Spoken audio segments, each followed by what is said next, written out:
In this video, we're going to walk you through how you can create and add your own sound on TikTok. If you find this video helpful, make sure to like the video and subscribe for even more TikTok tips and tutorials just like this.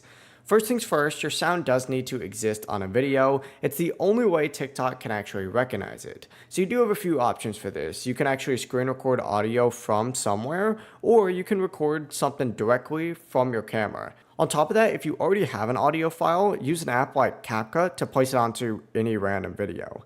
Once you do have your sound as a part of a video, open up TikTok and tap on this little plus icon in the bottom to go ahead and upload it. Choose your video from the gallery. In this case, we're going to go ahead and choose this video right here and go ahead and select next. Hit next again, and once you get to a page like this, go ahead and title it whatever you'd like, and then go to this little section where it says everyone can view this app, and change it to only you. This is going to make it so it stays private. After uploading, go ahead and go to your profile and tap on the little padlock icon, and you'll see all of your drafts. Go ahead and select whatever one you just uploaded. I'm going to choose this one in this instance, and then go ahead and tap on the sound icon in the bottom right corner. Now press use this sound and you can make whatever videos you would like with that specific sound. But that's it. You now have your own custom TikTok sound ready to use. If you have any questions, don't hesitate to ask us down in the comment section below, and remember to like and subscribe. Have a great day.